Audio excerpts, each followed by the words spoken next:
దేవుని వాక్యంలో నుండి లోకాసు 2వ అధ్యాయం మొదటి భాగం మొదటి 7 వచనాలు మార్చి చదువుతున్నాం. ఆ దినములలో సర్వలోకమునకు ప్రజాసంఖ్య వ్రాయవలెనని కైసరు ఔగుస్తు వలన ఆజ్ఞ ఆయెను.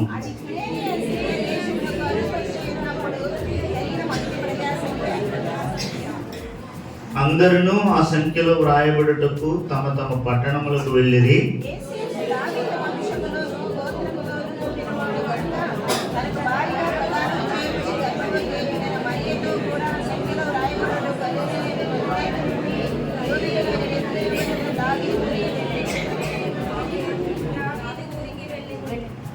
వారక్కడ ఉన్నప్పుడు ఆమె ప్రసవ దినములు నిండెను కనుక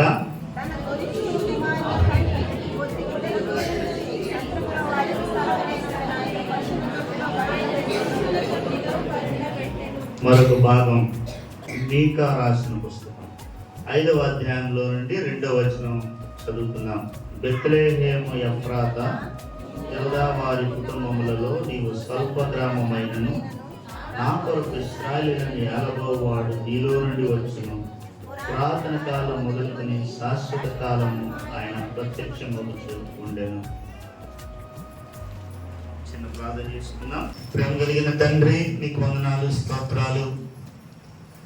ఉదయకాలం నేను ఆరాధించి సేవించుటకై, నాయన నిన్ను పూజించుటకై నా హృదయమును పెట్టెలు విప్పి నీకు అర్పించి సమర్పించుటకై ఆశిస్తున్నాను. అలాగే ప్రభువా, ఇక్కడ చేరువచ్చిన ప్రజలను మీరు దర్శించలాగున, మీరు ఏమై ఉన్నారో ఎరుగులాగున ప్రత్యక్షత దయచేయమని ప్రార్థిస్తూ ఆత్మాభిషేకంతో నన్ను నీ ప్రజలు నింపుము. దుష్టైన అపవాది క్రియలు యావత్తు కూడా మీరు బంధించమని కింద మందిరపు ఆవరణలో కూడా చేరిన ప్రజల కొరకును ప్రార్థిస్తున్నాం.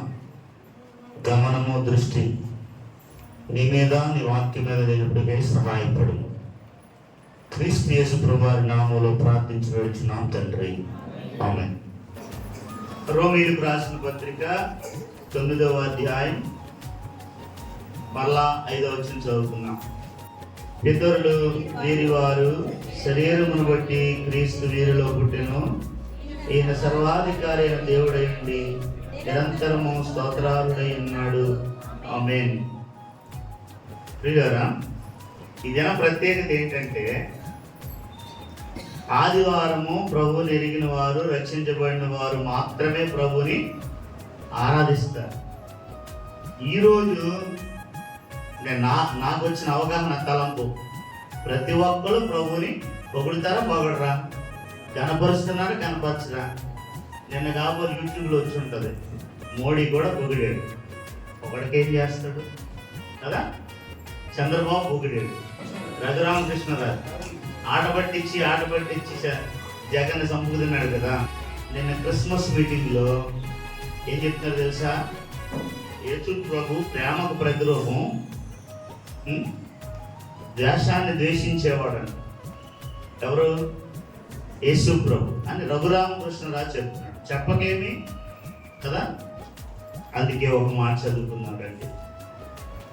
ఫిలిప్పీయులకు రాసిన పత్రిక 2వ అధ్యాయంలో నుండి 10వ వచనంలో చదువుదాం. చూడండి, అందరం చదువుకుందామా? అందుచేతను పరలోకమున్న వారిలో కానీ, భూమి మీద ఉన్న వారిలో కానీ, భూమి క్రింద ఉన్న వారిలో కానీ ప్రతివాని మోకాలును యేసునామమును వంగునట్లును, తర్వాత ప్రతివాని నాలుకయు తండ్రి అయిన దేవుని మహిమార్థమై యేసు క్రీస్తు ప్రభువని ఒప్పుకొన్నట్లును దేవుడు ఆయనను అధికముగా హెచ్చించి ప్రతి నామమునకు పైనామమును ఆయనకు అనుగ్రహించాను అని రాబడింది కదా. ఈ 11వ వచనం ఎంత స్వచ్ఛంగా స్పష్టంగా నెరవేరుతుందో చూసామా కదా. ప్రతివాని నాలుక, ఈరోజు ప్రతివాని నాలుక ఏం చేస్తుందంట? తండ్రి అయిన దేవుని మహిమార్థమై యేసు క్రీస్తు ఏమని ఒప్పుకుంటున్నాడంట? ప్రభువు అని ఒప్పుకుంటున్నాడు. ప్రతి వాడు ఒప్పుకుంటాడు. అందుకే నేను ధ్యానించుకుంటా ఉంటే ప్రభువుని, ఇప్పుడు బీజేపీ వాళ్ళు ఉన్నారనుకోండి, వాళ్ళకి క్రైస్తవ మతం పెరగడం కానీ, ప్రజలు ప్రభుని అంగీకరించడం కానీ వాళ్ళకి ఏమైనా ఇష్టం ఉంటుందా? ఇష్టం ఉండదు. కానీ ఈరోజు స్టేజీల మీద నిలబడి ఏం చేస్తున్నారు? వాళ్ళ మూల నాయకులే ఒప్పుకుంటా ఉన్నారు. ఏమని? యేసుక్రీస్తు ప్రభు అని. యేసుక్రీస్తు ప్రభు అంటే ప్రభువును ప్రతి ఒక్కడు ఒప్పుకోక తప్పదు. ఎప్పుడు అని అంటే అందరూ ఆయన ఎదుట నిలబడినప్పుడు. ఎప్పుడు ఆఖరు దినం ఉంటుంది కదా, ప్రభు ఎదుటికి అందరూ తేబడే ఒక దినం ఉంటుంది కదా, అప్పుడు అందరూ ఒప్పుకోక తప్పదు. ఎందుకంటే ఆయనగా వాళ్ళు చూస్తారు కాబట్టి. కానీ భూమి మీద కూడా ఎవరైతే ఆయన ద్వేషిస్తున్నారో, ఎవరైతే ఆయన దూషిస్తున్నారో, ఎవరైతే ఆయనను తృణీకరిస్తున్నారో, అలాంటి వారు కూడా ఏం చేస్తున్నారు? ఈరోజు ప్రభువును ఒప్పుకుంటున్నారు, ప్రభువును ఘనపరుస్తున్నారు, ప్రభువును స్తుతిస్తున్నారు. ప్రియులారా, అలాంటి ఒక ప్రత్యేకమైన అవకాశం క్రిస్మస్ అందించింది కదా. ప్రతి ఆదివారం వాళ్ళు ఏం చేరి కూడి ప్రభువును ఆరాధించరు, కానీ క్రిస్మస్ ప్రపంచానికి ఇచ్చింది. ప్రపంచమంతా ఏ దేశం వెళ్ళినా జరుపుకునే ఒకే ఒక్క పండుగ కదా, ఒకే ఒక్క పండుగ. ఏ దేశం వెళ్ళినా ఆయన ఏమన్నాడంటే, రఘురామకృష్ణ రాత్రి కాబోలు ఇక్కడ ఫాస్టింగ్ ప్రేయర్ అయిపోయి చూస్తుంటే ముఖ్యమంత్రి గారు పెట్టినట్టున్నాడు, మన ముఖ్యమంత్రి గారు క్రిస్మస్ సెలబ్రేషన్స్. అందులో చెప్తున్నాడు హోల్ మంత్ అంట, ఇది ఈ డిసెంబర్ అంతా కూడా అది జనవరి 1తో ముగుస్తుందని చెప్తున్నారు. ప్రియుల, ప్రపంచానికి తెలవదా అంటే తెలుసు. ప్రభు ఎవరో, ఆయన ఏమై ఉన్నాడో ప్రపంచానికి తెలుసు. కానీ ఆయన బాహ్యంగా మాత్రమే వాళ్ళకి తెలుసు. వారి హృదయములకు ఆయన ఎలా ఉన్నాడు? దూరంగా ఉన్నాడు. కానీ ఇక్కడ చేరిన మనకు ప్రభు మన హృదయాలలో ఆయన ఆత్మరూపేణ ఆయన నివసిస్తూ ఉంటుండగా ప్రభువుని ఆరాధించడం ప్రభువుకి ఒక ప్రత్యేకమైన అనుభూతి. ఎవరికి? దేవునికి. ఎందుకంటే మనం లేఖనాల్లో మనం చూసినప్పుడు ఇవన్నీ మనం ధ్యానిస్తున్న విషయాలే. అయితే ఇక్కడ ప్రత్యేకంగా ఈ దినం మనం తలపోసుకోవాల్సింది ఏంటంటే, ఆయన మనకు మాత్రమే కాదు, లేదా ఇశ్రాయేలీయులకు మాత్రమే కాదు, ఆయన సర్వలోకానికి కూడా ఆయన చెందినవాడు, సర్వలోకానికి చెందినవాడు. అందుకే ఇశ్రాయేలు దేశం గురించి ఏం రాబడుతుందంటే, అది ప్రపంచపు నడిబొడ్డునుందంట. లేఖనాల్లో రాయబడింది. ఎక్కడుంది? ప్రపంచపు నడిబొడ్డు అంటే అర్థం ఏంటి? కేంద్ర బిందు. ప్రపంచానికి నడిబొడ్డు అంటే అర్థం ఏంటి? కేంద్ర బిందు. ఒక సర్కిల్ గీస్తాం అనుకోండి, ఆ మధ్యలో ఏముంటది? ఒక కేంద్ర బిందు ఉంటది కదా, అది ఇశ్రాయేలు దేశం. ఇది ఒక సూచన. ఏ సూచన? ఆయన కేవలం ఒక జాతికో, కులానికో, మతానికో, దేశానికో చెందినవాడు కాడు. ఎవరైనా ఒక దేవుడని పూజించబడుతున్నవాడు, ఎంచబడుతున్నవాడు లోకంలో ఉన్నాడంటే వాడు ఏదో ఒక జాతికి అందుకనే మన దేశంలో చూడండి ఏమంటారు? ఆ పలానా అమ్మవారు మా కులదైవం అంటారు. అంటే ఇంకెవ్వడికి దైవం కాదు, అంతే కదా. మా కులదైవం అంటే అర్థం ఏంటి?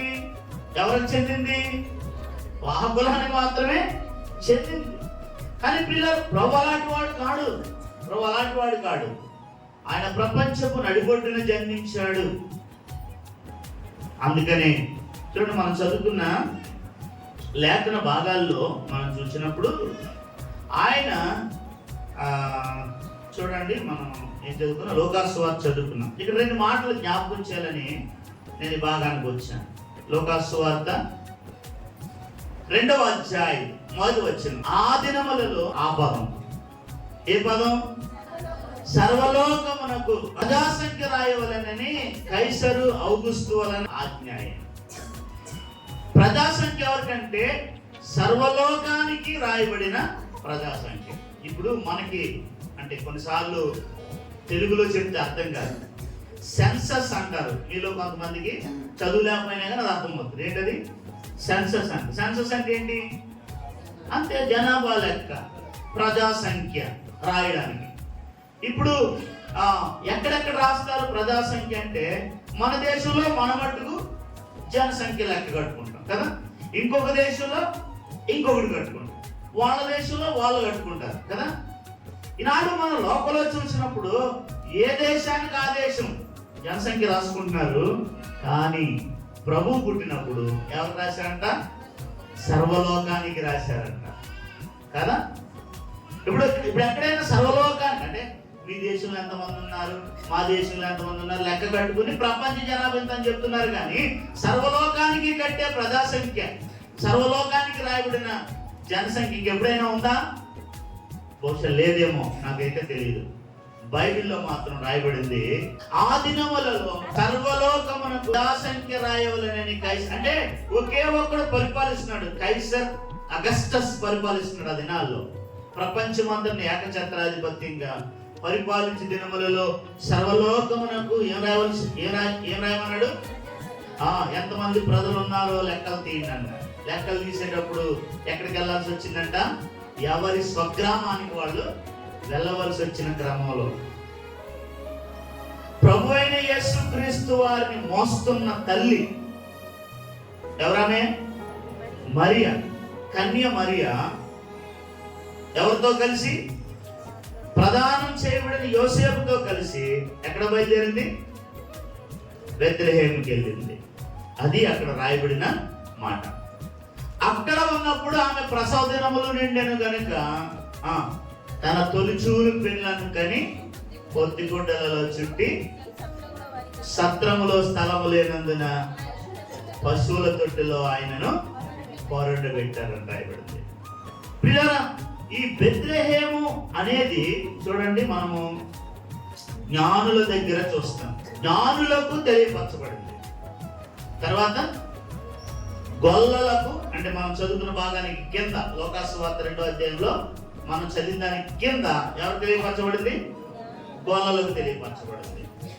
ప్రియులారా, జ్ఞానులు అంటే మనకి తెలుసు, లోకములో ఎవరుంటారు?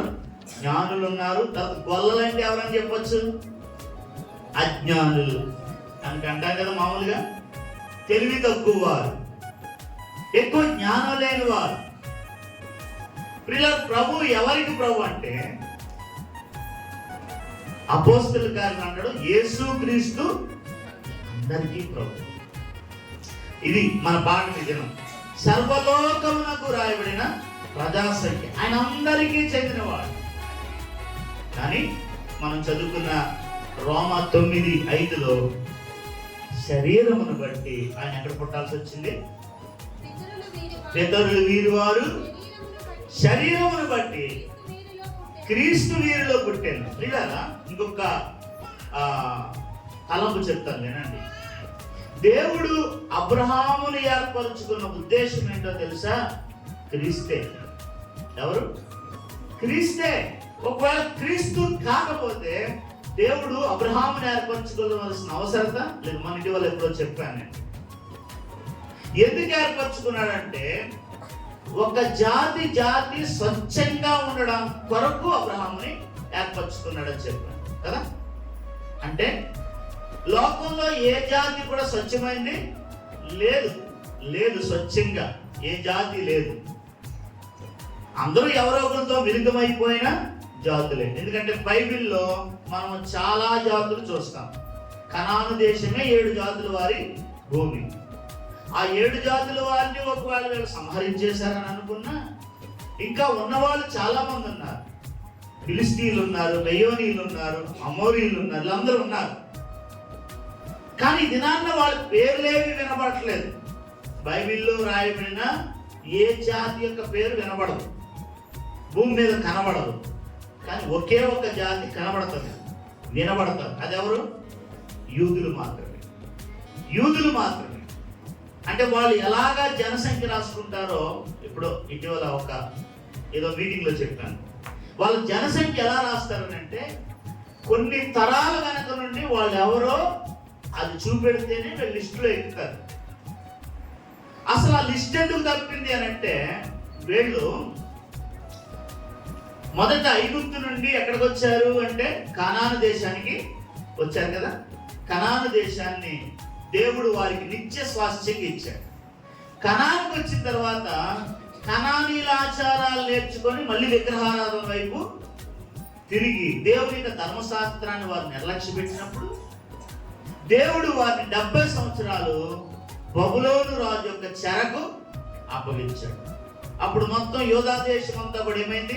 ఖాళీ అయిపోయింది.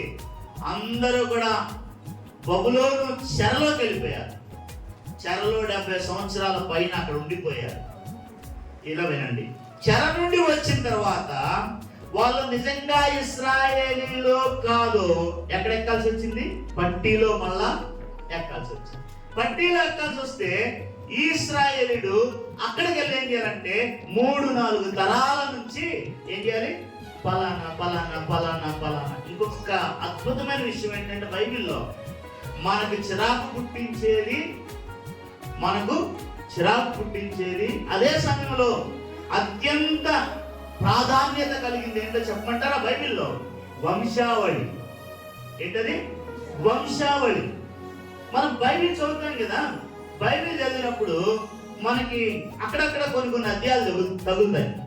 ఈ అధ్యాయాలు వాడు వీడిగా అన్నాడు, వీడు వాడిగా అన్నాడు, వాడు వీడిగా అన్నాడు, వీడు వాడు, మనకేం అర్థం కదా. పేరు చదవడానికి కూడా మనకు రావు.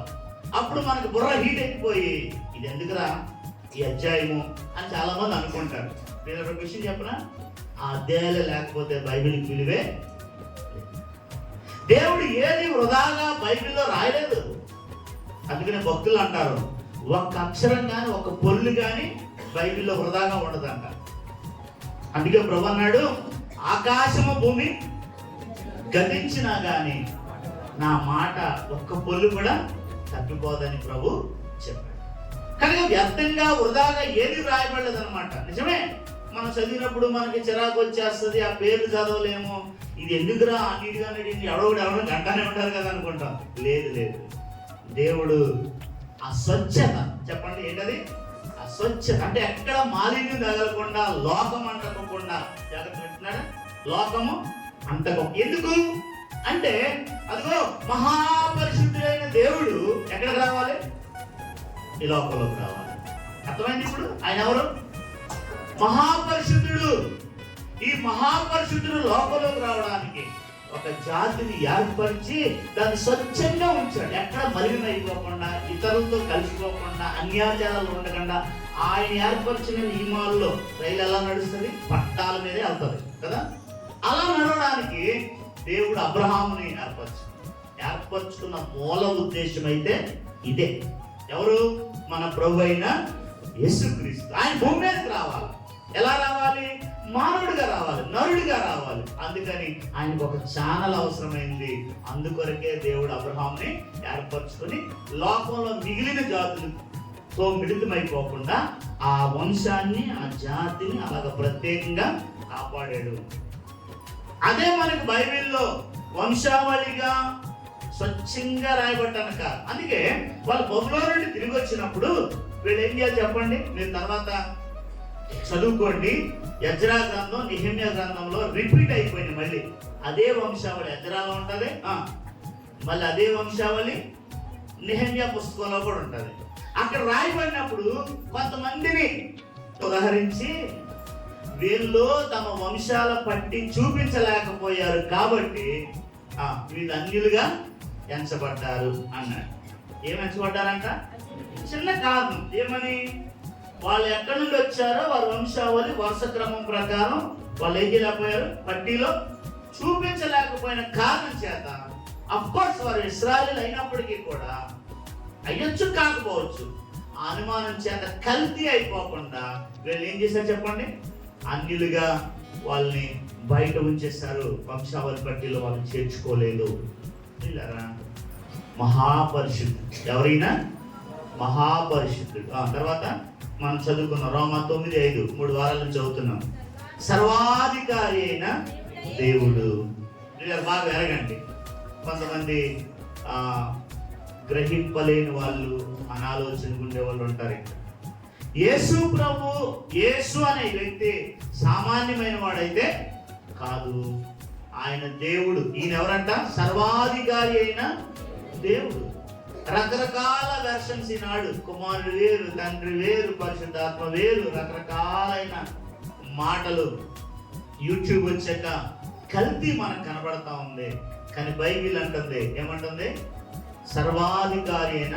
ఎన్నో రుజువులు మనం బైబిల్లో ఆయనే, ఈయన అని చూపించడానికి మనకి ఎన్నో రుజువులు ఉన్నాయి.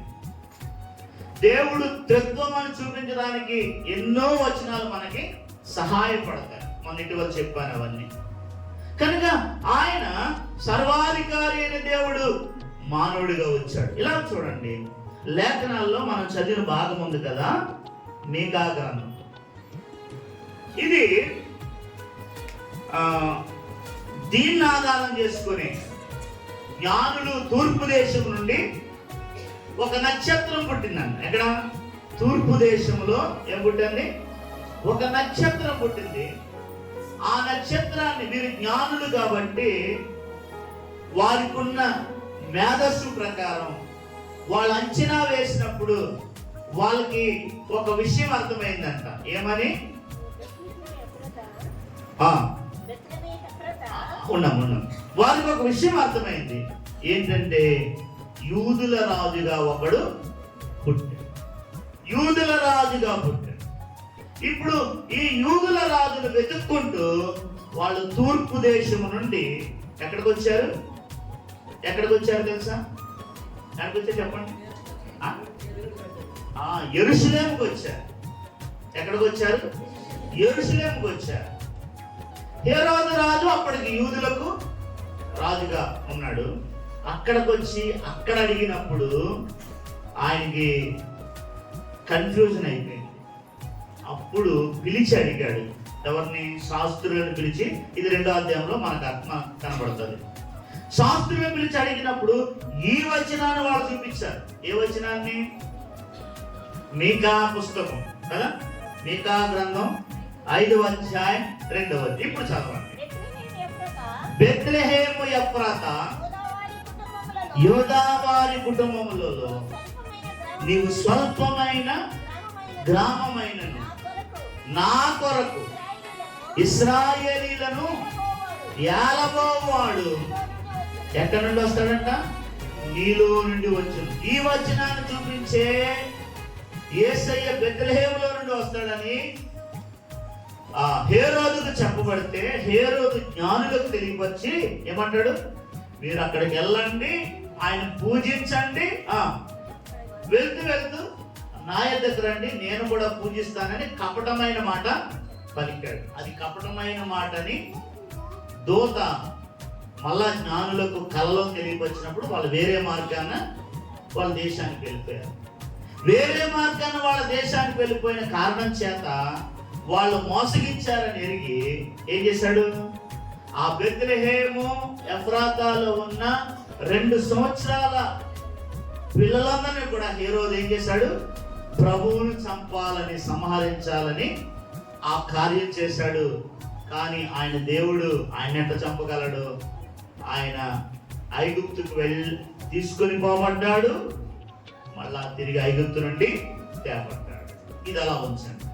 ఇక్కడ మనం పాఠం ఏంటంటే బెత్లెహేము ఎఫ్రాతా యూదా వారి కుటుంబములలో నువ్వు స్వల్ప గ్రామమైనను నా కొరకు ఇశ్రాయేలీయులను ఏలబోవాడు నీలో నుండి వచ్చును. తర్వాత మాట గమనించండి. పురాతన కాలము మొదలుకొని శాశ్వత కాలము వరకు. అది ఎక్కడ చూడు ప్రభు యొక్క వాస్తవికత మనకు అర్థమవుతుంది కదా. ఇక్కడ ఏమని రాబడింది? ఏలబోవాడు నీలో నుండి వచ్చును అని చెప్పిన తర్వాత ఏమంటున్నాడు? ఈ ఏలబోవాడు ఎవరు? పురాతన కాలము మొదలుకొని శాశ్వత కాలం ఆయన ప్రత్యక్షం అవుతుండేను. ఇప్పుడు వచ్చినాడు కాదు ఆయన. ఏమండి, ఇది ఎవరు కాదు? ఇప్పుడేదో వచ్చినాడు కాదు, ఇప్పుడే పుట్టినోడు కాదు.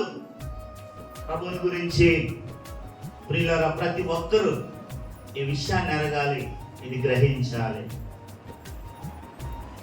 ఆయన తల్లి గర్భములో నుండి వచ్చాడు కాబట్టి పుట్టెను అని చెప్పాల్సి వచ్చింది. కానీ చెప్పండి, ఆయనకు పుట్టుక లేదు, మరణం లేదు.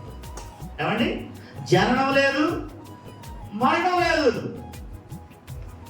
అందుకే హెబ్రీ పత్రికలో 10వ అధ్యాయంలో ఉంది, ప్రియులారా యేసు ప్రభు అంట, చెప్పండి, ఒకవేళ డిసెంబర్ 25వ తారీఖే ఖచ్చితమైతే, ఎందుకంటే బైబిల్లో రాయలేదు కాబట్టి నేను ఆ మాట అన్నాను, అదే ఖచ్చితమైతే, లేదంటే ఏదో ఒక రోజు ఆయన వచ్చిందైతే కరెక్టే కదా, ఏదో ఒక రోజు ఆయన భూమి మీద పుట్టిందైతే కరెక్టే కదా.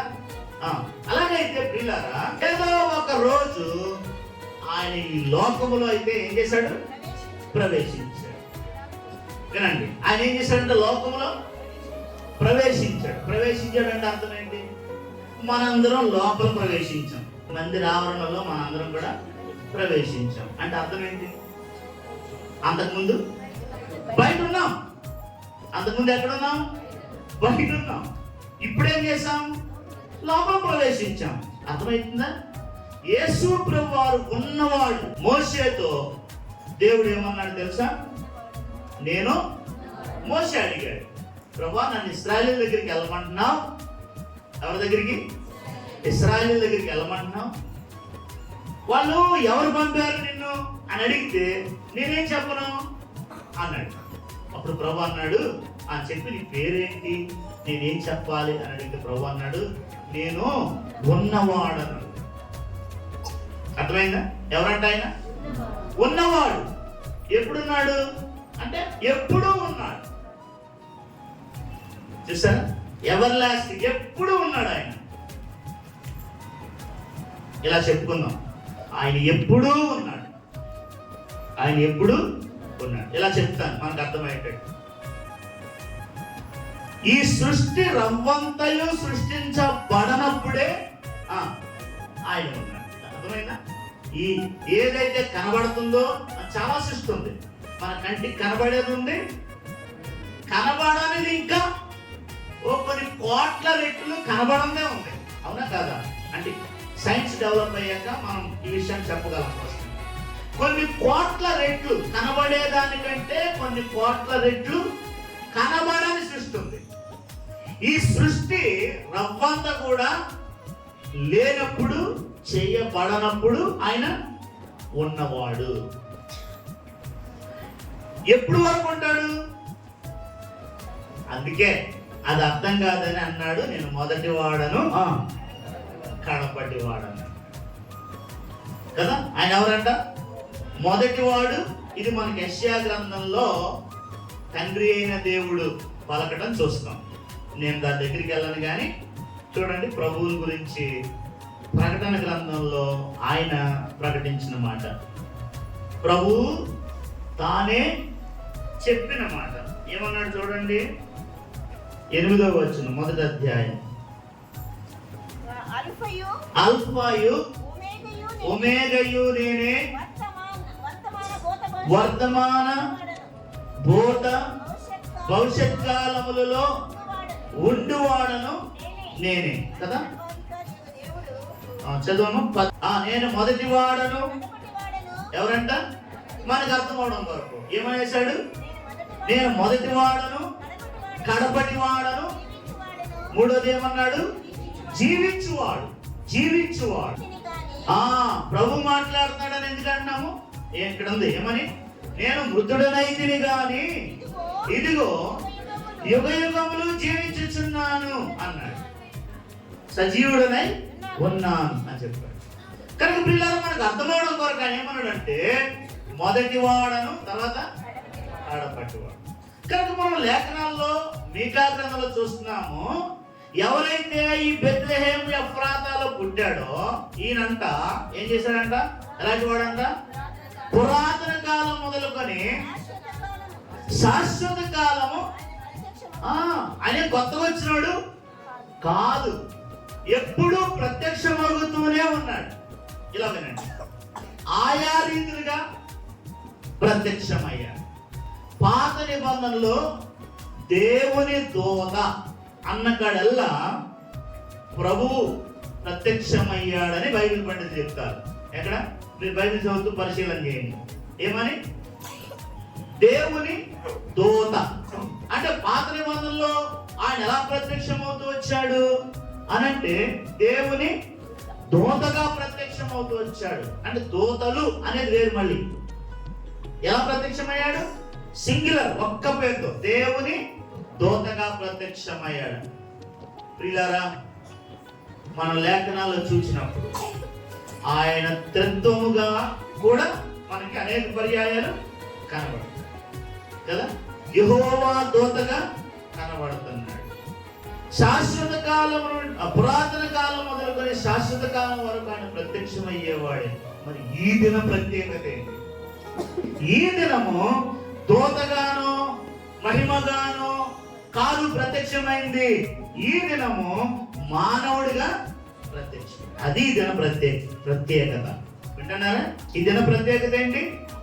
ఆయన మానవుడిగా ప్రత్యక్షమయ్యాడు, లోకంలో ప్రవేశించాడు. ఆయన లోకంలో ప్రవేశించినప్పుడు చాలాసార్లు ప్రత్యక్షం అవుతానే ఉన్నాడు.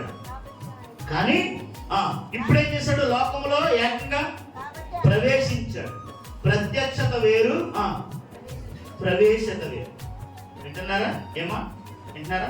పాత నిబంధన అంతట్లో ఏమవుతూ వచ్చాడు? ప్రత్యక్షం అవుతూ వచ్చాడు. పాత నిబంధనలు ఏమయ్యాడు? ప్రత్యక్షమయ్యాడు. అర్థమైంది? నూతన నిబంధనకు వచ్చినట్టుగా ఏమయ్యాడు? ప్రవేశించాడు. ఎక్కడ ప్రవేశించాడు? ఇలా చెప్పుకున్నాం. అంతకు మునుపు లోకంలో ప్రత్యక్షమవుతూ వచ్చాడు. ఇప్పుడు లోకంలో ఏం చేశాడు? నేరుగా ఆయనే ప్రవేశించాడు. ఎలా ప్రవేశించాడు అంటే అప్పుడుంది. ప్రవేశించినప్పుడు ఇలాగ చెప్పాడంట. ఏమని? బలియు అర్పణయు నీవు కోరలేదు కానీ. అలా అక్కడ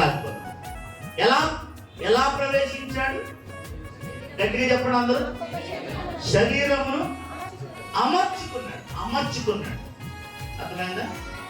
అమర్చడం వేరు, శరీరంతో పుట్టడం వేరు కదా. మనందరం శరీరంతో పుట్టాం. ఆయన శరీరాన్ని అమర్చుకుని పుట్టాడు. అర్థమైందా? ఆయన శరీరాన్ని అమర్చుకుని పుట్టాడు. మనందరం శరీరంతో. ఎవరికైనా అర్థమవుతుంది మాటలు? అసలు అర్థమైందా? ఆయన పుట్టికే వేరు, జననమే వేరు. అందుకే ప్రపంచమంతా ఆయన్ని కొనియాడడానికి కారణం ఏంటంటే ఆయన జననమే. నేను 4 విషయాలు చెప్తాను. ఆయన అంటే మనకి, అంటే ఒక మానవుడికి ఆయనకి ఉండే డిఫరెన్స్, అంటే తేడా, అంతరం ఏంటి అని అంటే, పైకి మానవుడిగానే కనబడుతున్నాడు. ఫిలిప్పీ 2:8 ఆయన ఆకారం అందు ఎలా కనబడ్డాడంట? అది ఎన్ని పదాలు ఉన్నాయో చూడండి. ఆయన జననం, 4 మాటలు చెప్తున్నాను కదా. ఇలా వినండి. మొదట ఆయన జననం ప్రత్యేకం, రెండవది ఆయన జీవితం ప్రత్యేకం, మూడవది ఆయన మరణం ప్రత్యేకం, నాలుగవది ఆయన పునరుద్ధానం ప్రత్యేకం. 4 మాటలు నేర్చుకోండి. ఏంటది? ఆయన జననం ప్రత్యేకం వేరు, ఆయన జీవితం అంటే మిగిలిన మానవుల్లో నుండి మిగిలిన మానవులకి ఆయనకి మధ్య చాలా అంతరం, చాలా తేడా. అందుకనే అపోస్తలుడు పౌలు పరిశుద్ధాత్మ ద్వారా ఏమన్నాడు? ఆయన ఆకారమందు ఎలా కనబడ్డాడు? ఆకారం, మనుష్య ఆకారం. అర్థమైంది మాట? ఆయన ఎవరు? మనుష్యాకారం. హెబ్రీ పత్రిక ప్రకారం ఏం ధరించుకున్నాడు? శరీరాన్ని అమర్చుకున్నాడు. మనుష్యాకారంలో, జాగ్రత్త వినండి, మనుష్యాకారంలో ఒక శరీరాన్ని ఆయన ఏం చేసుకున్నాడు? అమర్చుకొని ఈ లోకములో ఆయన ప్రవేశించాడు. అది డిసెంబర్ 25 కావచ్చు, అది ఇంకొక రోజు కావచ్చు. ఆయన లోకములో ప్రవేశించాడు. కాబట్టి ఆయన పురాతన కాలం మొదలుకొని శాశ్వత కాలం వరకు ఆయన ఏమవుతున్నాడు? ప్రత్యక్షమవుతున్నవాడే. ప్రియులైన సర్వాధికారి అయిన దేవుడై ఉన్నాడు. నిరంతరము ఈయన స్తోత్రారుడై ఉన్నాడు. ఈయన మొదటివాడై ఉన్నాడు, ఈయన కలపడివాడై ఉన్నాడు. వాడై ఉన్నాడు. ఇలా ఇలాంటి వాడే మన ప్రభు అయిన యేసుక్రీస్తు. ఇప్పుడు ఇందాక మళ్ళీ మొదటికి వెళ్తున్నాను. ఈయన ఎవరికి చెందినవాడు? ఎవరికి చెందినవాడు? క్రైస్తవులకు చెందినవాడా? అందుకనే మనం తరిమి పడుతున్నారు. వాళ్ళు అపోహపడుతున్నారు ఏమని. చాలా చోట్ల ఇప్పుడు యూట్యూబ్ వచ్చాక మనకు అర్థమైంది. మనకి చాలా చోట్ల మీ హిందువులు, మీ క్రైస్తులు అవ్వలేరు, ఇక్కడ మీ క్రైస్తులే ఎంటర్ పడుతున్నారు. ఎవరిని? సువార్త ప్రకటించే వాళ్ళు ఏమంటున్నారు? మీ క్రైస్తులు ఎవరు లేరు, అక్కడ ప్రకటించుకోండి అంటే, అరే ఆయన క్రైస్తువులు చెందినవాడు కాదు. అర్థమైందా? ఆయన ఇశ్రాయేలులో పుట్టిన ఇశ్రాయేలుకు మాత్రమే చెందినవాడు కాదు. అందుకే సర్వలోకమునకు ఏం రాశారు? ప్రజాసంఖ్య రాయబడినప్పుడు ఆ సంఖ్యలో రాయబడడానికి వీళ్ళు అక్కడికి సర్వలోకమునకు చెందినవాడు. ఏమండి? సువార్త 2వ అధ్యాయంలో 10వ వచనం చదువుతారా?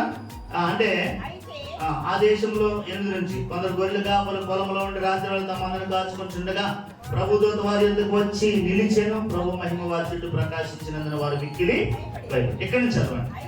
అయితే ఆ దూత ఏమన్నాడంట? భయపడకుడి. ఎవరికి? అది 2వ మాట. ఎవరికి? ఇశ్రాయేలీయులు కాదు. గొల్లలారా మీకు మాత్రమే కాదు, లేదంటే జ్ఞానులారా మీకు మాత్రమే కాదు, ఇశ్రాయేలీయులారా మీకు మాత్రమే కాదు, ఒకవేళ ప్రభుని ఎరిగిన వాళ్ళారా మీకు మాత్రమే కాదు. ఎవరికంట? ప్రజలందరికీ చెందినవాడు. ప్రజలందరికీ చెందినవాడు. అందుకనే ప్రియులారా, ప్రకటన గ్రంథంలో ప్రభువును పరలోకమందు ఆరాధించే ఒక సమూహం కనబడుతుంది. ఆ సమూహాన్ని ఇలా వర్ణించాడు. ఏమన్నాడు తెలుసా? 7వ అధ్యాయంలో ఎవడునూ లెక్కింపజాలని ఒక గొప్ప సమూహం కనబడింది అన్నాడు. ఏమండి? ఎవరు కనబడ్డారంటే పరలోక యోహానుకి ఎవడునూ లెక్కింపజాలని ఒక గొప్ప సమూహం కనబడింది. ఆ పైన రాయబడింది ఈ సమూహం ఎవరంటే, తరువాత నేను చూడగా అది ఆ మాట. ఇది ఎవరికి చెందినవాడు అని అంటే, క్రైస్తవులకు మాత్రమే చెందినవాడా? మీ వాళ్ళు ఇక్కడ లేరు, మీరు కొండి ఇక్కడ ప్రకటించకండి, ఇక్కడ అందరూ మా వాళ్ళు ఉన్నారు అంటున్నారు కదా ఈనాడు. తెలియక, అర్థమవక, గ్రహించక ప్రియులారా, మనుషులందరికీ కలగబోవు మహా సంతోషకరమైన శుభవర్తమానం ఇది. మనుషులందరికీ చెందినవాడు. అందుకనే ఏ కులము, ఏ జాతి, ఏ మతము, ఏ రంగు, ఏ భాష, ఏ దేశము, ఏ ఖండము, ఎవడైనా వాడు మనుషుడైతే గాన యేసు వాడికి అవసరమైన వాడు. అలా చెప్పనా? వాడు మనుషుడైతే మాత్రం యేసు వాడికి అవసరమైన వాడు, వాడికి అక్కరైన వాడు.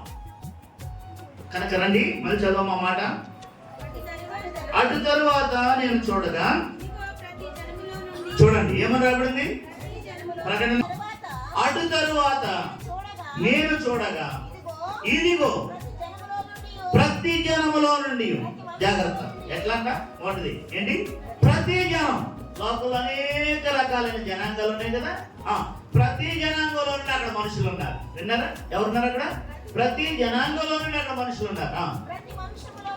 ప్రతి వంశం, ఎన్ని వంశాలు ఉన్నాయో అన్ని వంశాల్లో నుండి అక్కడ మనుషులు ఉన్నారు. 2 3వది అమ్మా, ప్రజలలో నుండి, ప్రతి ప్రజానీకంలో నుండి. చూడండి, మీకు తెలుసా అసలు ఎన్ని భాషలు ఉన్నాయో? కొన్ని వేల భాషలు ఉన్నాయి. ఎక్కడ? ప్రపంచం అంతట్లో.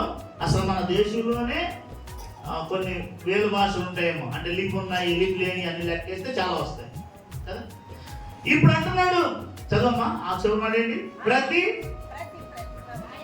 ఆయా భాషలు మాట్లాడు వారిలో నుండి వచ్చారంట వీళ్ళంతా. వీళ్ళంతా ఉన్నారు. ఎంతమంది ప్రజలు ఉన్నారంటే, ఎంతమంది ప్రజలు ఉన్నారంట?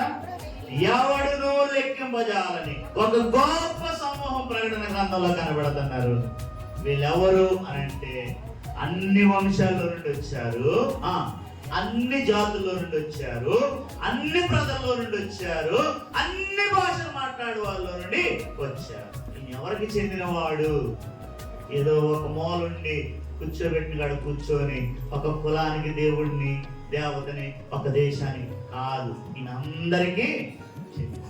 మొదటి సర్వలోకమునకు ఏం రాబడింది? ఆ దినంలో ప్రజాసంఖ్య. ఒక విషయం చెప్పిన, అసలు ప్రజాసంఖ్య రావాల్సిన అవసరం ఎందుకు వచ్చింది కదో చెప్పండి. ప్రభు పుట్టుకు రాయబడ్డానికే అది. ఎందుకో తెలుసా? అపోస్తలుల కార్యం ఎలా ఉంది? ప్రభు నువ్వు మరలా వస్తావా? ఇవన్నీ అడుగుతున్నారు వాళ్ళు. ఈ సంగతులన్నీ ఎప్పుడు జరుగుతాయి ఏంటి అంటున్నారు. మొదటి అధ్యాయం ఎవరు? శిష్యులు. ఎవరిని అడుగుతున్నారు? పునరుద్ధానుడై తిరిగి లేచిన ప్రభువుని అడుగుతున్నారు. వింటున్నారా? అంతకుముందు ఎవరితో ఉన్నారు? వీళ్ళు శరీరుడు ఉన్న ప్రభుతో ఉన్నారు. ఇప్పుడు ఎవరిని అడుగుతున్నారంటే పునరుద్ధానుడైన ప్రభువుని అడుగుతారు. కొంచెం సమయంలో ఆయన ఆరోహణం అవ్వబోతున్నాడు. అప్పుడు వీళ్ళు అడుగుతుంటే ప్రభు ఏమంటాడు తెలుసా? ఏమంటాడు? కాలములు చదువు ఉందా మాట 7వ 1:7 కాలములను సమయములను.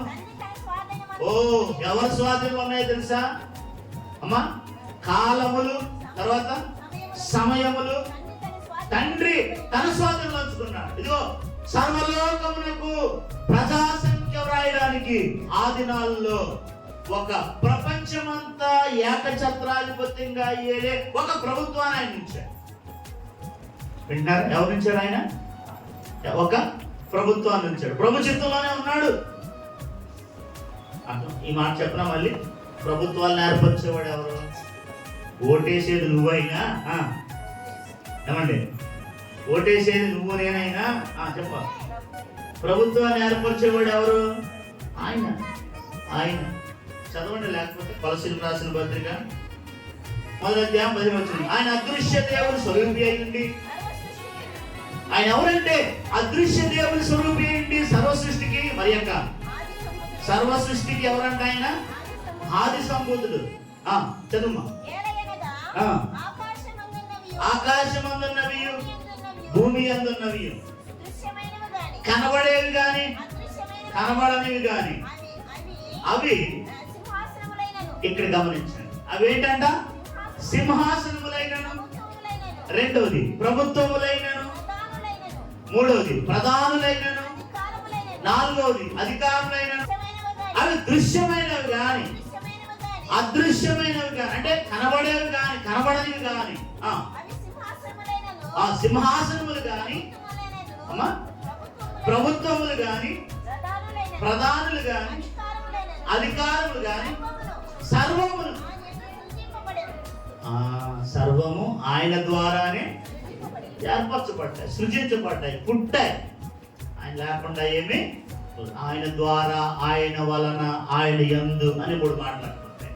అర్థమైందా? పిల్లల ప్రభు సామాన్యమైన వాడు. అది అంటాడు కాలములు సమయములు ఎక్కడున్నాయంట? ఆయన తండ్రి తన స్వాధీనం ఉంచుకున్నాడు. వాటిని తెలుసుకోవడం మీ పని కాదు అన్నాడు వాళ్ళతో. కనుక పిల్లరా, సర్వలోకమునకు ప్రజాసంఖ్య వ్రాయడానికి ఆ దినాల్లో ఆ ప్రభుత్వాన్ని ఉంచిన వాడు ఆయనే. అర్థమైందా? ఆ ప్రభుత్వాన్ని ఉంచిన వాడు ఆయనే. సర్వలోకమునకు ప్రజాసంఖ్య వ్రాయాలనే తలంపు పుట్టించిన వాడు ఆయనే. ఎందుకంటే లిస్టులోకి వీళ్ళు వెళ్ళాలి. చరిత్ర లిస్టులోకి ఎవరు రావాలి? ప్రభు. ఎందుకంటే ఆయన చారిత్రక పురుషుడిగా ప్రపంచమందు గుర్తించబడాలి. ఎవరు? ప్రభు. ఒకవేళ ఇవన్నీ లేకపోతే అసలు ఇప్పటికీ ఇవన్నీ ఉన్నా కొంతమంది సోదరులు లేవు లేవు ఆయన లేడు, ఆయన పుట్టలేదు అంటాం. ఇది ఇన్నున్నా కానీ అసలు పేరు చెప్పుకోవాలంటే అది డేట్ ఆఫ్ బర్త్ చెప్పుకోవడం ముందు ప్రభు పేరు చెప్పాలి. నా లేడు, వాడు లేడు ముందు. ఎవరు ప్రభువు లేడు అంటున్నాడో ఒకవేళ ప్రభువే లేకపోతే వీడు లేడు కదా. ఎందుకంటే వీడు డేట్ ఆఫ్ బర్త్ చెప్పాలంటే ముందేమన్నాలా? క్రీస్తు శకం అనాలా. అది అంటం ఇష్టం లేక రకరకాల పదాలు పుట్టించుకున్నారు. ఇప్పుడు ఏది అంటం ఇష్టం లేక ఇష్టం ఉండదు. వీళ్ళరా ఇష్టమున్నా లేకపోయినా, నువ్వు అవునన్నా నువ్వు కాదన్నా, నువ్వు ద్వేషించినా నువ్వు ప్రేమించినా ఇంకేం చేసినా ఆయన మాత్రం ఉన్నాడు కదా. ఎందుకంటే ఆయన ఎవరు? ఉన్నవాడు. ఆయన ఉన్నవాడు. యోహాను సువార్త 8వ అధ్యాయంలో 56 వచనం 8:56 మీ తండ్రి అయిన అబ్రహాము నా దినము చూతునని మిగుల ఆనందించాడంట. ఆగండి. ప్రభు ఏం చెప్తున్నాడో తెలుసా? తండ్రి అయిన అబ్రహాం అంట నా దినము చూతునని, అది మీరు ఇప్పుడు చూస్తున్నా, ఎందుకంటే మనము ప్రభుని ప్రత్యక్షంగా చూడలేదు. ఆ ముందున్నవాళ్ళు ప్రత్యక్షంగా శరీరుడు ప్రభుని, ఆ దినాల్లో ఉన్న వాళ్ళకి ఎంత భాగ్యం, ప్రత్యక్షంగా వాళ్ళు ప్రభుని కనులారా శరీరుడిగా మానవుడిగా దేవాది దేవుడిని వాళ్ళ భూమి మీద చూశారు కదా. ఆ మర్మం వాళ్ళకి తెలియదు. దేవాది దేవుడినే చూస్తున్నాం అనే విషయం వాళ్ళకి తెలియదు.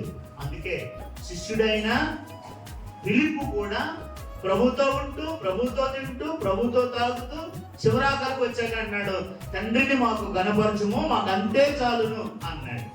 ఆయన కూడా అర్థం కాదు ఫిలిప్పు కూడా. అప్పుడు ప్రభు అన్నాడు, ఫిలిప్పు, నేను ఎంతకాలం నీ దగ్గర ఉంటే నువ్వు నన్ను చూడలేదా అంటూ ఏమన్నాడు? నన్ను చూచిన వాడు ఎవరు చూశాడు? నన్ను చూసినాడు. ఆల్రెడీ మీరు చూశారు. ఇలా ఎంత ధన్యులు వాస్తవానికి వాళ్ళు కదా. ఎవరు? ఆనాడున్న శాస్త్రులు కానీ, ఆనాడున్న పరిసయ్యులు కానీ, ఆనాడున్న ఇశ్రాయేలు జనాంగం ప్రజానీకం వాళ్ళు ఎంత ధన్యులు. వాళ్ళ భౌతికమైన నేత్రాలతో ఎవరు చూశారు?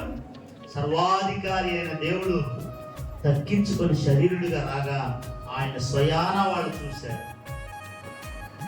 అబ్రహాం అంట వీళ్ళేమో చూశారు, తెలియకుండానే వాళ్ళు ప్రభువుని చూశారు. కానీ ఆత్మజ్ఞాని అయిన అబ్రహాము, అంటే ఆత్మచేత దేవునాత్మ నింపబడినవాడే కదా, ఆ అబ్రహాము ఏమనుకున్నాడు? ప్రభు దినము చూడాలని మిగిలిన ఆశపడ్డాడు. కానీ ఏమవలేదు, టైం అవ్వలేదు. అర్థమైందా నా మాట? అర్థమైందా? అబ్రహాము ఈ దినాలు చూడాలని ఆశపడ్డాడు, కానీ సమయం రాల. రండి ఇప్పుడు ఒక వచనం చదవండి. గలతీయులకు రాసిన 4వ అధ్యాయం చదవండి. ఎవరైనా 4వ వచనం అందరు చూడండి, మీకు బాగా అర్థమైంది. అయితే ఎప్పుడంట ఏదైనా లోడ్ చేశాడ దేవుడు, మనకు అన్ని ఒకదాని వెనకాల ఒకటాన్ని కదా. అబ్రహాం ఏం చేయాలనుకున్నాడు? ప్రభు దినాల్ని, ప్రభువును చూడాలనుకున్నాడు, ప్రభు దినాలను చూడాలనుకున్నాడు. కానీ కాలం పరిపూర్ణం, కాలం రాలా. అయితే ఆయన ఎప్పుడు వచ్చాడు అని అంటే, అబ్రహాం చూడాలనుకున్నాడు కదా, నేను వెళ్ళిపోదాం అని భూమి మీద రాడు కూడా. ఎప్పుడు వచ్చాడు? కాలం పరిపూర్ణమైనప్పుడు దేవుడు తన కుమారుని పంపాడు. ప్రభు ఎప్పుడు వచ్చాడంటేనంట, ఎప్పుడు వచ్చాడమ్మా? కాలం పరిపూర్ణమైంది. ఆయన రావాల్సిన కాలంలో ఆయన వచ్చాడు. ఎందుకంటే కాలములు సమయాలు. కనుక అబ్రహాం చూడాలనుకున్నది మాత్రం చేత ఆయన రాడు. కాలం పరిపూర్ణమైనప్పుడు దేవుడు తన కుమారుని పంపాను. యోహాను 8:56 మీరు చదివారు, చదవండి, అది కంటిన్యూ చేయండి. మీ తండ్రి అయిన అబ్రహాము నా దినము చూతునని చూడాలని మిగిలిన ఆనందపడిపోతా వచ్చాడంట. ఒకవేళ ఆత్మలో చూస్తుంటాడు, ప్రత్యక్షంగా అయితే చూడలేదు, చూడాలని మాత్రం ఆశపడ్డాడు. ఇప్పుడు చదువు. అందుకు యూదులు అంటున్నారు కదా, నీకు ఇంకను 50 సంవత్సరాలు కూడా లేవే, నీవు అబ్రహామును చూసావా అని ఆయనతో చెప్పినప్పుడు, ఇప్పుడు రండి, యేసు అబ్రహాము పుట్టక మునిపే ఉన్నవాడు. చెప్పండి, ఎవరైనా ఉన్నవాడు. ఏదైతే అక్కడ తండ్రి పలికాడో అదే మాట ఇక్కడ కుమారుడు పలుకు. వారి యొక్క ఐక్యత మనకు అర్థమవుతుంది, ఏకత్వం అర్థమవుతుంది, అవునా కదా. అలాగే యెషయా గ్రంథంలో అనేక పర్యాయాలు ఏదైతే పలికాడో, ఏమని? మొదటివాడు, కడపటివాడు, అక్కడ కనబడతాయి మనకు, అవన్నీ నేను క్లియర్గా చూపించాను. అదే మాట యేసుక్రీస్తు ప్రభువారు ప్రకటన గ్రంథంలో పలికాడు, ఏమని? నేను మొదటివాడను. కాబట్టే ప్రియులారా, ఈయన సర్వాధికారి అయిన దేవుడై ఉన్నాడు నిరంతరము. కనుక ఆయన్ని ఎవరు పుట్టించలేరు, ఆయన్ని ఎవరు చంపలేరు. విన్నారా? ఆయన ఎవరు పుట్టించలేరు, ఆయన ఎవరు చంపను లేరు. జీజాన్ గారని రేడియో వర్తమానిలో ఒక ఆయన ఉండేవాళ్ళు, గొప్ప దైవజనుడు. ఆయన ఒక ఉదాహరణ స్వార్థపడంలో మాట్లాడుతూ ఇలా చెప్పాడు. యేసు ప్రభువారంట ఏం చేశారు? ఆయన్ని చంపేశారంటాం కదా మనం. బైబిల్ కూడా అలాగే చెప్తుంది. ఇలాగేనండి, ఆయన ఒక మాట చెప్పాడు. ఏమంటే ఆయన శరీరంలోని రక్తమంతా పోయినా కానీ ఆయన చచ్చిపోడంట. మన శరీరంలో రక్తం అంతా పోతే ఏమవుతాం? మనం చచ్చిపోతాం కదా. యేసు ప్రభువు వారి శరీరంలో నుండి రక్తమంతా పోయినా, ఒక్క సుక్క కూడా మిగలకపోయినా ఆయన చావడంట. ఎందుకు చావడంటే చెప్పాడు ఆయన. అపోస్తలుల కాలం ఉంది, మీరు జీవాధిపతిని చంపుతారు. ఆయన ఎవరంట? జీవాధిపతి. జీవాధిపతి ఎందుకు చేస్తాడు కదా? నేనే మార్గము, నేనే సత్యము, నేనే జీవం. మరి ఆయన చనిపోయాడే, ఆయన చావడం అంటారు. ఆయన చనిపోయాడే అంటే ఆయన ఎలా చనిపోయాడు తెలుసా మీకు? ఎవరైనా చెప్పండి. తండ్రి నీ చేతికి నా ఆత్మని అప్పగించుకున్నానని చెప్పి ఆత్మని అక్కడ అప్పగించి కన్ను మూసాడు. అంతేగాని ఆయన చచ్చిపోవాలి. ఏం చేశాడండి? తండ్రి నీ చేతికి, 7 మాటలో ఒక మాట అది. తండ్రి నీ చేతికి అంటే ఆయన చచ్చిపోడు కూడా. ఏం చేశాడు? ఆయన తానే తన ఆత్మను తీసుకొని తండ్రికి అప్పగించేసి ఇక్కడ కన్ను మూసాడు. అందుకని నేను చనిపోయాడు. అంతేగాని ఏ చంపితే చచ్చిపోయాడు ఆయన కాదు. అంతే చచ్చిపోయాడు అయితే మనకు రక్షకుడు ఎట్లా అవుతాడు? కాబట్టి పిల్లరా, ఆయన పుట్టడు, ఆయన ఎవరు పుట్టించలేరు, ఆయన ఎవరు చంపలేరు. ఆయన తనకు తానే పుట్టాడు. ఎట్లా? శరీరాన్ని అమర్చుకుని ధరించుకొని ఈ లోకంలో మనుషుడిగా పుట్టాడు. ఆకారంలో ఆయన మనుషుడిగా కనపడ్డాడు. ఇంకొక ప్రత్యేకత చెప్తా ఆయన శరీరం గురించి. సంఘానికి నేను ఇప్పుడు చెప్పిన మాటలే చాలా కొంతమంది కొత్తలు కూడా ఉన్నారు కాబట్టి. ఆయన శరీరం గురించి ఏం రాబడిందంటే రోమా 8వ అధ్యాయంలో ఈ మాట రాయబడింది. ఏమనంటే ఆయన పాప శరీరాకారంతో పుట్టాడని రాయబడింది.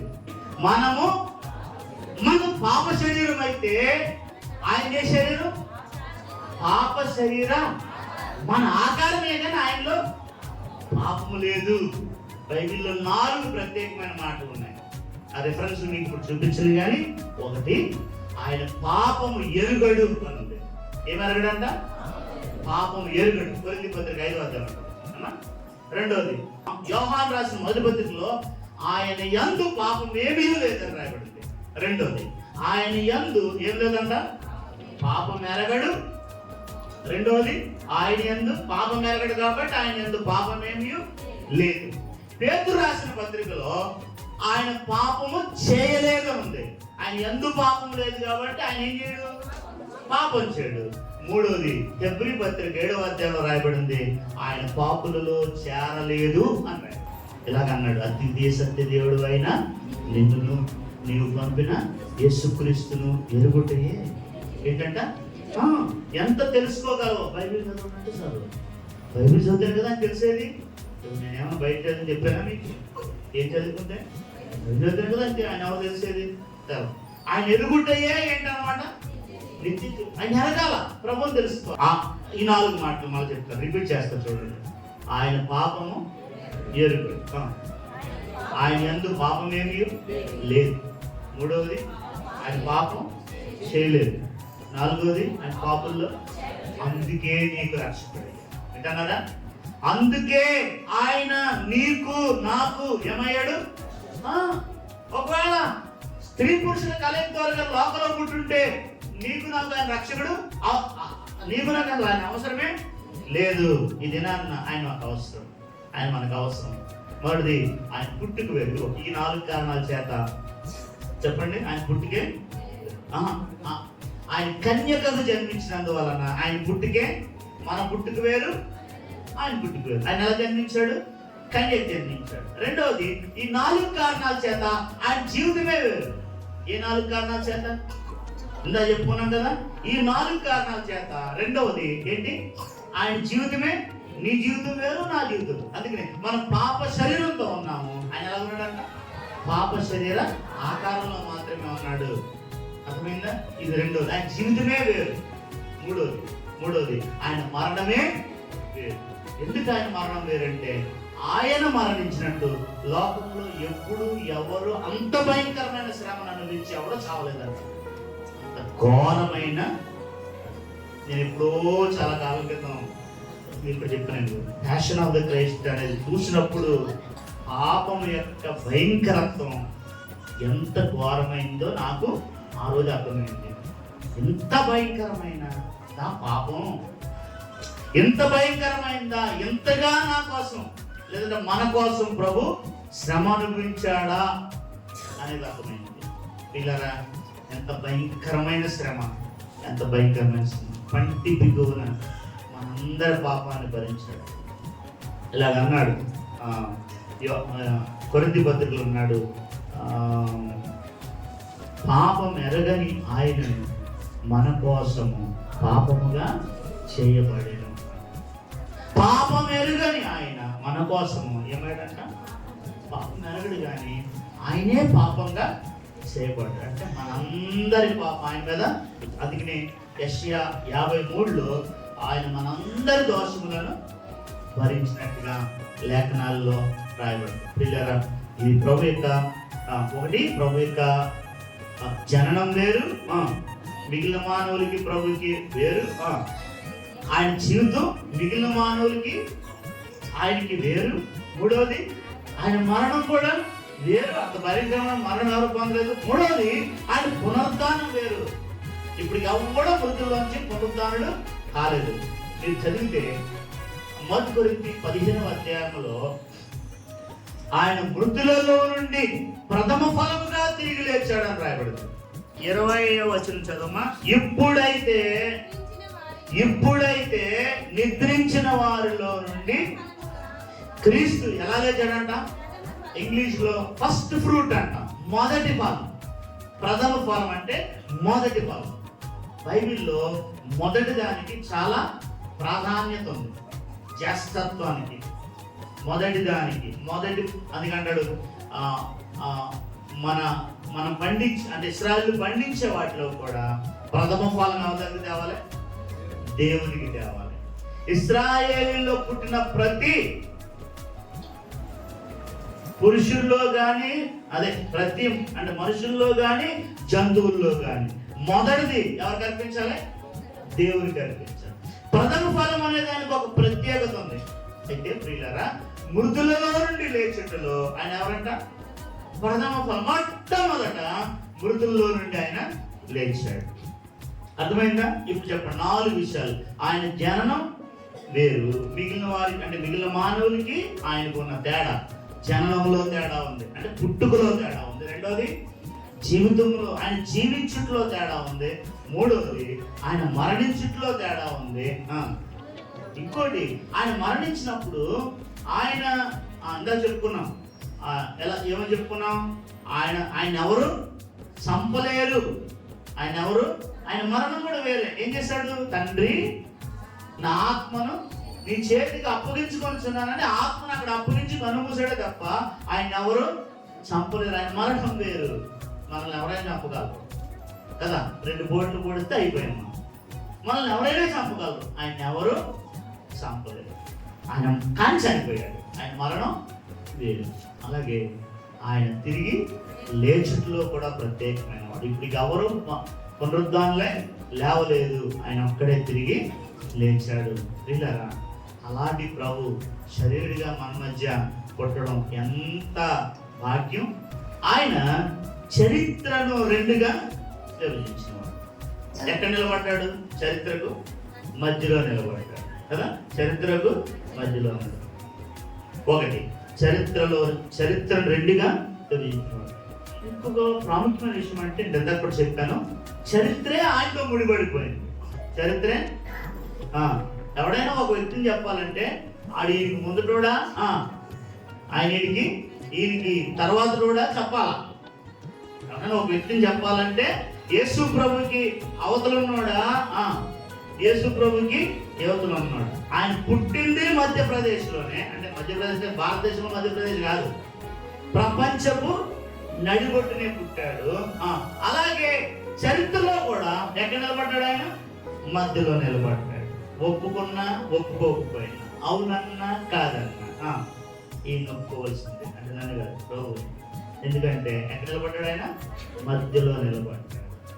ఏది చెప్పాలన్నా ఆయన ఆయన చెప్పిన తర్వాతే చెప్పాలి. ముందుటోడా వెనకటోడా ఎక్కడోడు ఏ కాలమోడు అని చెప్పాలి అని అంటే మొట్టమొదట ప్రభు నొప్పుకున్నవాడు కానీ ప్రభు నొప్పుకోనివాడు కానీ, ప్రభు ద్వేషించేవాడు కానీ ప్రభు ప్రేమించేవాడు కానీ ఎవరు చెప్పాలి? ప్రభుని చెప్పాల్సిన వాడు. ఈయన ఒక జాతికో కులానికో మతానికో చెందినవాడైతే కాదు. సర్వలోకమునకు ప్రజాసంఖ్య రాయడానికి ప్రభువే తీర్మానం చేశాడు. అంటే ప్రభుత్వాలని, సింహాసనాలని, అధికారాలని నిర్ణయించేవాడు ఆయనే కాబట్టి, కాలం సంపూర్ణమైనప్పుడు ఆయన రాబోతున్నాడు కాబట్టి, ఆ సమయానికి ప్రపంచమందరిని ఏకఛత్రాధిపత్యంగా పాలించేవాడి నుంచి వాడి చేత ప్రజాసంఖ్య ప్రకటించి అప్పటికి ప్రసవ దినాలను నిండేటట్టు చేసి ప్రధానం చేయబడిన ఆ ఊరికి తేబడ్డాడు. అక్కడ ఆయన పుట్టాడు, బెత్లెహేమని. ఆయన పురాతన కాలం నుంచి తర్వాత శాశ్వత కాలము ఆయన ప్రత్యక్షం. ఇంకొక మాట చెప్తానే, చూడండి. ఆదికాండం ఆయన పుట్టిగా యొక్క ప్రత్యేకత చెప్పుకోగలిగాల. ఆదికాండం 3వ అధ్యాయంలో ఎప్పుడైతే 3వ అధ్యాయం సంఘటన మనకు తెలుసు కదా, సాతాను ఏదెన్లో ప్రవేశించడం అంటున్నారా. అంతవరకు మానవుడు దేవుని యొక్క మహిమతో ఉన్నాడు. అర్థమైందా? నిశ్శబ్దము ఉండేవాడుగా దేవుని పోలే ఉన్నాడు. ఎవరు? మానవుడు. 3వ అధ్యాయంలో సర్పరూపంలో సాతాను ప్రవేశించడం, హవ్వమ్మను శోధించడం, దేవుడు తినొద్దన్న వృక్ష ఫలాన్ని అవిధేయురాలై ఈమె తినడం, ఈమె తన భర్తకు కూడా ఇవ్వడమే. అయితే ఆ తర్వాత యథావిధిగా సాయం పూటన దేవుడు ఎక్కడికి వచ్చాడంట? ఏదెన్లోకి వచ్చాడు, ఆ తోటలోకి వచ్చాడు. అప్పుడు ప్రతిదినము యథావిధిగా ప్రభువుని ఎదుర్కొనే ఆదాము హవ్వలు దేవుణ్ణి ఆ దినమందు ఎదుర్కోలేకపోయారు, కలుసుకోలేకపోయారు. అప్పుడు ప్రభు అన్నాడు, ఆదామా నీవెక్కడా అని అడిగాడు. అప్పుడు ఆదాం ఏమన్నాడు? తోట చెట్ల మధ్యలో నీ స్వరం విన్నప్పుడు దిగంబరున ఇంటిని కనుక నేను దాగుకుంటున్నాను. నేను తినొద్దన్న వృక్ష ఫలము నీవు తింటివా అని అడిగాడు. అప్పుడు ఆయన ఏమన్నాడు? నీవు నాకు ఇచ్చిన ఈ స్త్రీ నాకు ఇవ్వక నేను తింటిని అన్నాడు. స్త్రీని అడిగితే ఏముంది? సర్పము నన్ను మోసపుచ్చినందున తింటిని అన్నాడు. అప్పుడు ఒక అద్భుతమైన విషయం చెప్తాను వినండి. ప్రభువుకి మనం అంటే, దేవునికి మనం అంటే ఎంత ప్రేమ అంటే పిల్లలు వినండి. సర్పాన్ని శపించాడు కానీ ఆదాము అవ్వల్ని ఏం చేయలేదు? శపించలేదు. వినండి జాగ్రత్తగా. ఎవరు శపించాడు? మీ ఆయన పడాలంటే ఆయన శపించాడు అండి, నిద్రపోవాలి కదా. ఎవరు శపించాడంట? సర్పాన్ని శపించాడు కానీ ఎవరు శపించలేదు? స్త్రీని శపించలేదు, ఆదాముని శపించలేదు. కానీ శ్రమ కలుగుతుందిరా బాబు మీకు. ఎందుకంటే ఇప్పుడు ఏమైపోయారు? భౌతిక శరీరంలోకి దిగిపోయినట్టే కదా. తన స్థాయి ఏమైపోయింది? దిగిపోయింది. అందుకని అంటాడు, నువ్వు చెమటొచ్చి ఆహారాన్ని సంపాదించాలి అంటాడు పురుషునితోటి. స్త్రీతో నువ్వు ప్రసవ వేదన పడి పిల్లల్ని కనాలి అని చెప్పాడు. సరే, అది అలా ఉంచితే నా తలంపు ఏంటంటే, చూడండి 14 వచనం.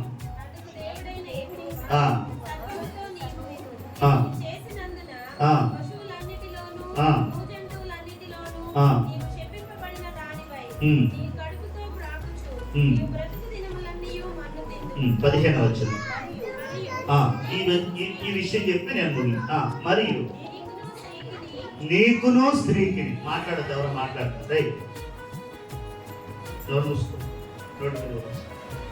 నీకును స్త్రీకి నీ సంతానమునకును. అమ్మా చూడండి, ఇక్కడ ఈ ఆమె సంతానం అనేది ఎవరు? నువ్వు నేను కాదు. ఎవరు? ప్రభు అయిన క్రీస్తు. చూడండి, ఎందుకు ఆమె సంతానం అంటే, ఆమె అన్నది కదా గర్భవతి అవుతావు అని దూత చెప్పినప్పుడు ఆమె ఏమంది? నేను పురుషుని స్వచ్ఛంగా స్త్రీయే. అక్కడ ఉన్నది అమ్మా, ఎవరున్నారు అక్కడ? స్వచ్ఛంగా స్త్రీయే. స్త్రీ గర్భములో తన్ను తాను పరిశుద్ధాత్మ ద్వారా రూపించుకోవడానికి దేవుడు అక్కడ చేరాడే తప్ప పురుషుని ప్రమేయం అందలేదు. అందుకని ఆయన ఏ సంతానం అన్నమాట అమ్మా? ఆమె సంతానం కదా. ఆమె సంతానం ఎక్కడుంది? మధ్యలో ఉంది చూడండి. నీ సంతానమునకును ఆమె సంతానం. ఇలా ప్రభు ఎవరు? ప్రభు ఎవరు? ఆమె సంతానం. వింటున్నారా? నీకే క్రెడిట్ అంత, ఆడోళ్ళకే.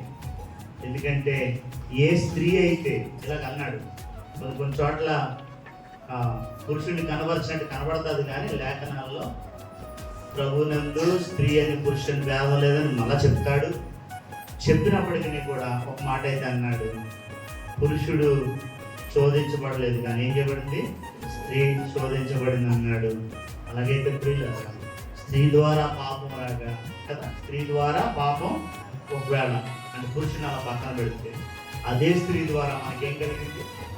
రక్షణ కలిగింది, పాప విమోచన కలిగింది కదా. అర్థమైంది? ఇప్పుడు అదే స్త్రీ ద్వారా మనకేం కలిగింది? ఎందుకంటే పురుషుని ప్రమేయం లేకుండా స్త్రీ ద్వారానే ప్రభు లోకంలోకి వచ్చాడు.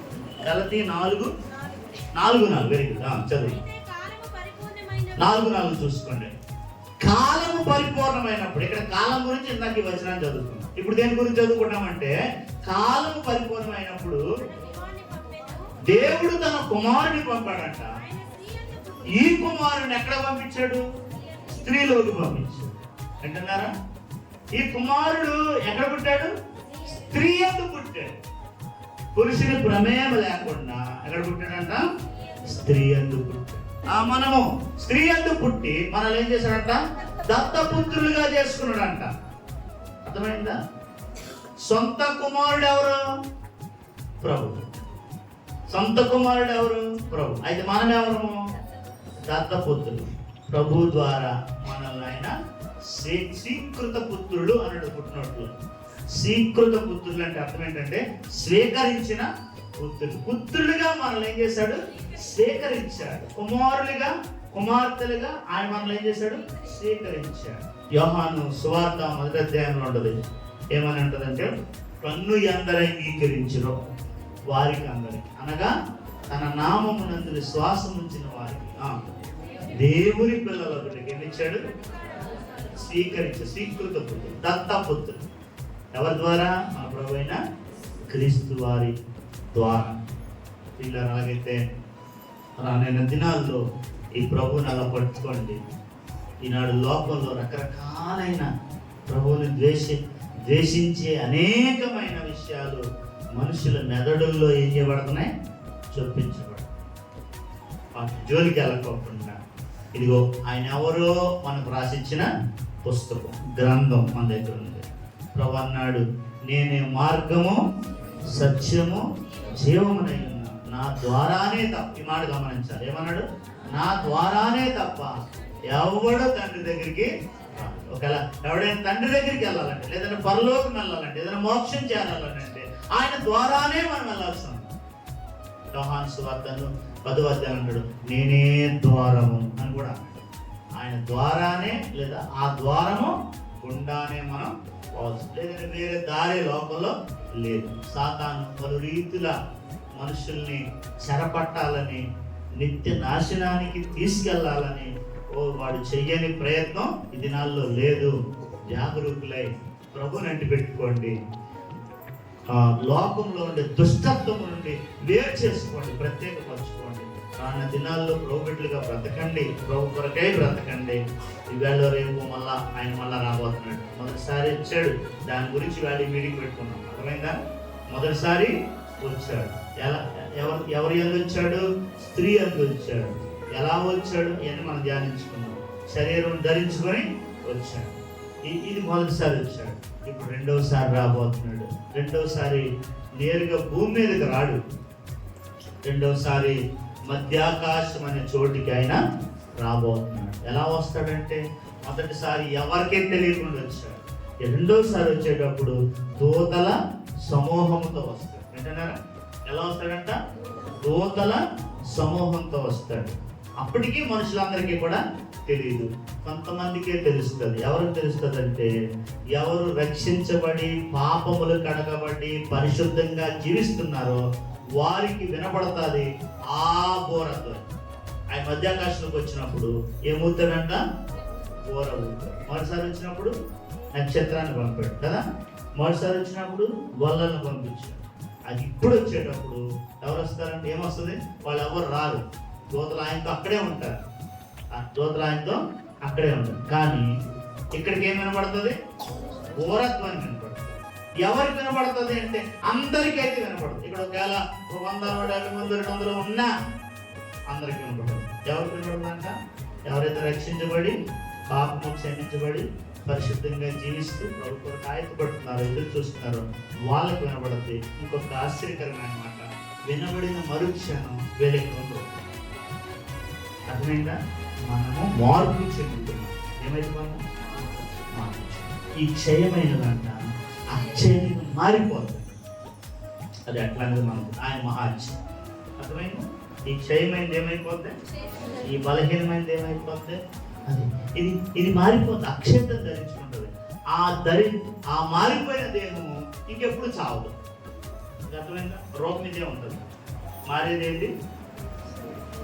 రక్త మాంసంలో దేవుని రాజ్యాన్ని స్వతంత్రించుకోవు కాబట్టి వీళ్ళరా ఆ రాత్రి కొరకు కనిపెట్టండి, ఆయన కొరకు ఎదురు చూడండి. ఆయన త్వరగా రెండోసారి రాబోతున్నాడు. తను విశ్వసించిన వారిని తీసుకెళ్ళబోతున్నాడు. 7 ఏండ్ల విందు ఇవ్వబోతున్నాడు. మనం కొనుక్కొని మనం వేసేస్తాం. ఆయన ఏం చేశాడు? ఆయనకు ఉన్నది మనకి ఇచ్చేస్తే ఇప్పుడు ఏం చేయాలి? అయితే నిజంగా క్రిస్మస్ చేయాలంటే ఏం చేయాలి? చెప్పలేము, ముట్ట రాదు, ఎందుకు చేయలేదు. మనకున్నది ఎవరికైనా ఇవ్వాలి. దేవుని స్తోత్రం. కొంతమంది అయితే క్రమంగా ప్రభువుని ఎరుకుపరచాలి. మనం ఇచ్చే ముందు అన్నిటికంటే గొప్ప బహుమానం ఏంటి తెలుసా? ప్రభువుని ఇతరులకు ఇవ్వడమే గొప్ప బహుమానం. అంతా ఇవ్వద్దు, కొంత ఇవ్వని. ఆయన అయితే అంతా ఇచ్చాడు. మనం ఏం చేయాలి? మనము కొంత అయినా ఇవ్వడం నేర్చుకోవాలి. అర్థమైందా? అది క్రిస్మస్. వాస్తవం క్రిస్మస్ అంటే ఏంటంటే ఇవ్వడమే క్రిస్మస్.